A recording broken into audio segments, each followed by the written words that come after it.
Hey everybody, this is Alex Merced from alexmercedcoder.com, and this is a quick video on how to install Node.js. And what is Node.js? Now, Node.js was referred to as a JavaScript runtime. What does that mean?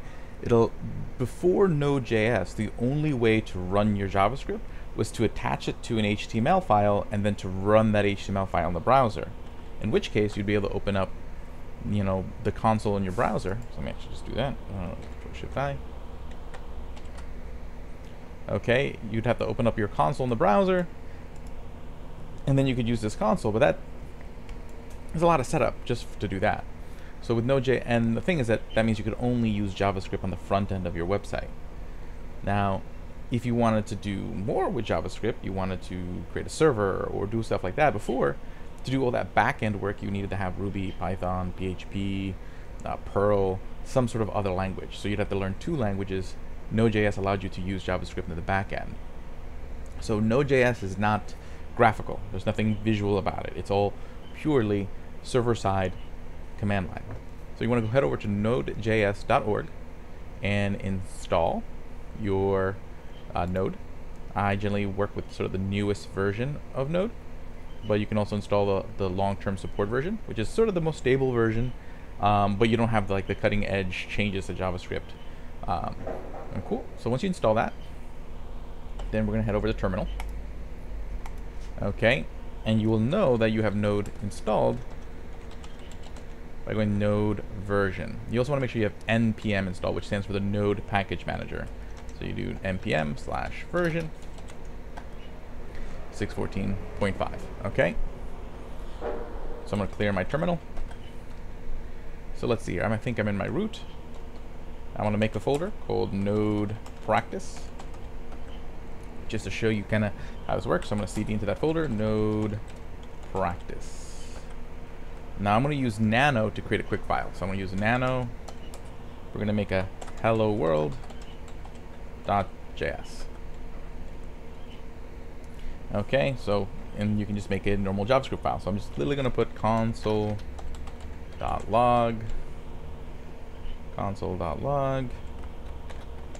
hello world. Something really simple. Okay. And now I'm going to save it. Control X, because to get out of nano, you have to hit Control X. I hit yes, I want to save it.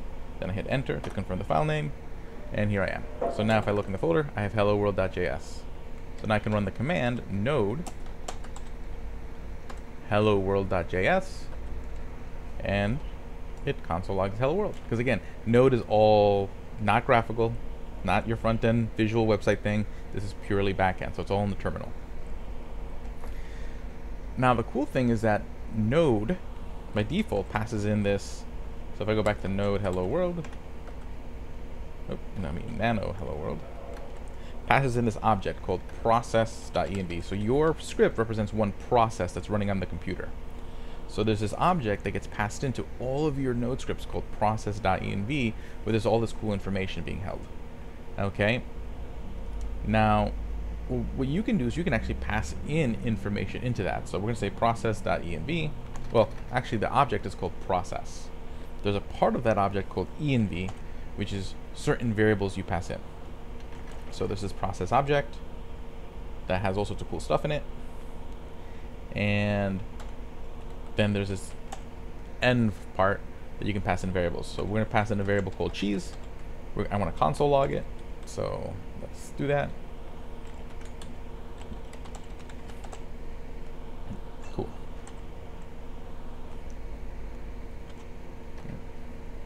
Control X. Yes. Okay, so now if I just run it, node hello world, what's going to happen is I'm going to get undefined, because cheese is never defined. So yeah, I get undefined. But if I do this, cheese equals hello, and then do node hello world, see, now it's worth hello, because I'm able to pass in variables into the hello world script. That's pretty cool. Okay. That's also referred to as an environmental variable. There are actually libraries that help make that even easier. Okay. So all your environmental variables get stored in that process.env object. that's always inside your Node script. So whenever you run a script through Node, this process object is there for you to use. You don't have to use it, but you can.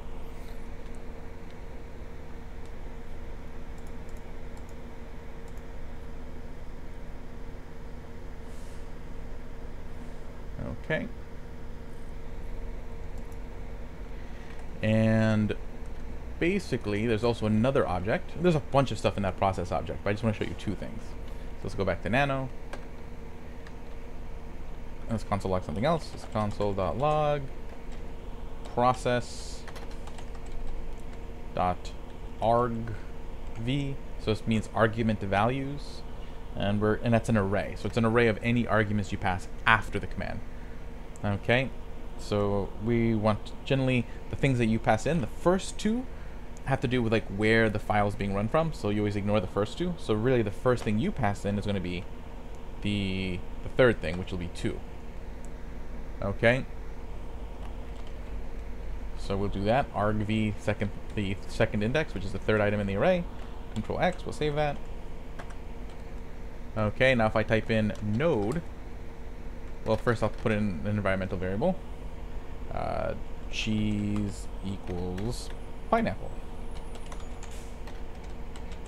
Okay, and then I type in node hello world.js, and now I can type in an argument. So I'll say my argument's going to be Zen. Okay, and say I get hello world pineapple Zen, because this is in that process.env object under a key called cheese. And Zen goes into my array. So I'll show you that again. Nano. So when I typed in Zen, because it was after the node hello world.js, everything that gets passed after that command gets put into this argument array. So if I were to just console log the whole array, okay, you'll see. I'm not going to console log the whole .env object because it's huge. It has a bunch of other information inside of it. Actually, why not? Let's do it.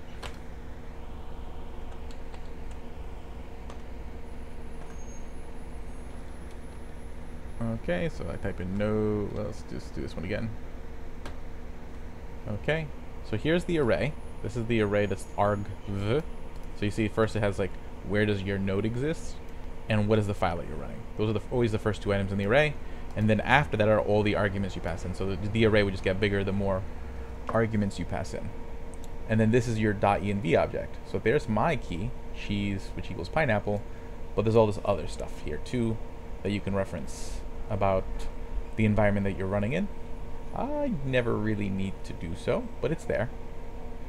Okay, if you needed it.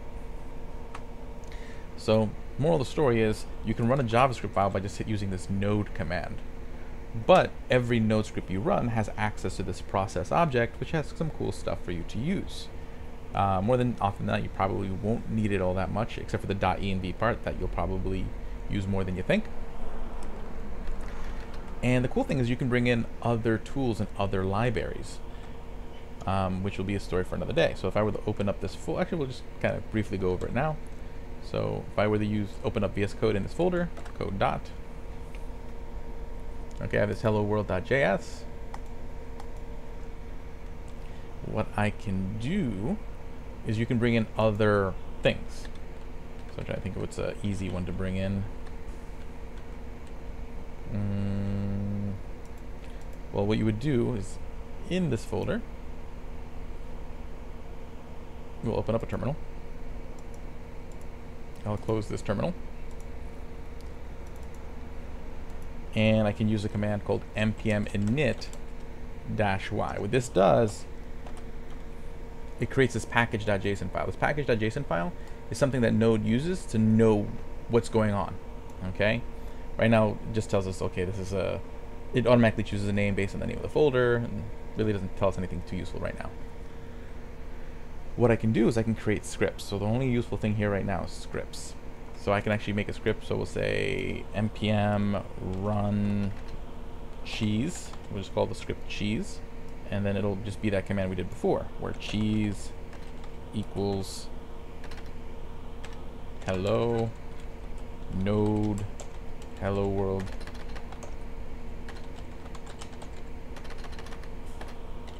hello world.js Zen. Okay, so that's that. So anytime I run this script, it'll run that command. Now, how do I run that script? I type in npm, as long as I'm in the same folder as that package.json file, npm run cheese, and it'll just run this command.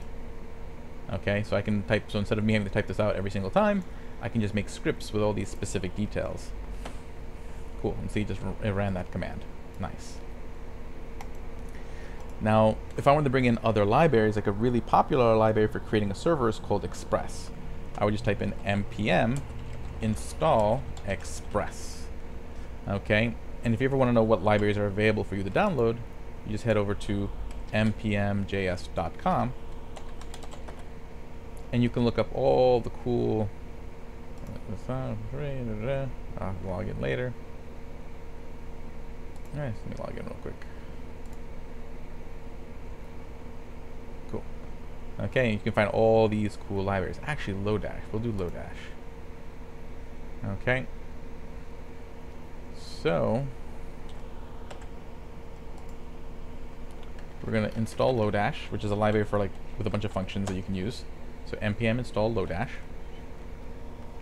So see, this node modules folder pops up, and that's actually where Lodash was installed. And if I look at my package.json, see, in my dependency section, Lodash is installed. Now I can delete this node modules folder if I wanted to. Watch, I'll delete it. And if I type in npm I, it's automatically going to install it again. And notice I didn't have to specify Lodash that time. Why? Because it's in my package.json file. When I do npm I, it looks for the dependency section of my package.json file and says, okay, install everything there. So every time you install something new, it gets added here, and in the future, if you want, you can delete your node modules folder and it'll just reinstall. Now, how do I use that Lodash? Well, you just do this. You create a variable. So for any library you bring in, you do const, and for Lodash, the way you do it is you create literally a dash, an underscore as the variable name, and then you say require, and then the name of the library. So require Lodash. So then what happens is that this library Lodash that we installed gets saved into this variable. Cool, and now I can use all the functions, which at the moment I don't remember. So let's look for a good one.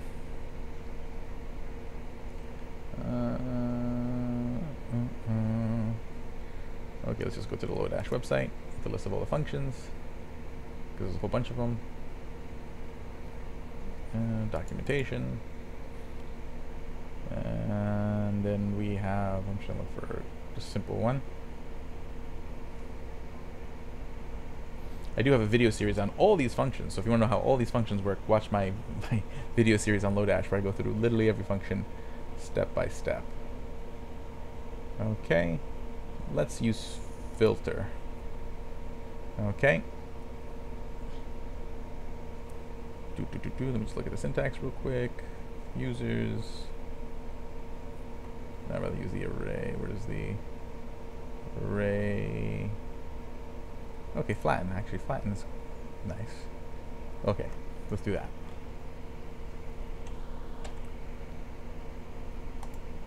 So all I have to do is create a very unflat array. So const my array equals 1, 2, 3. Then there's another array inside that array.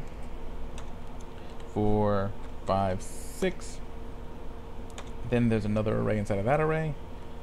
7, 8, 9.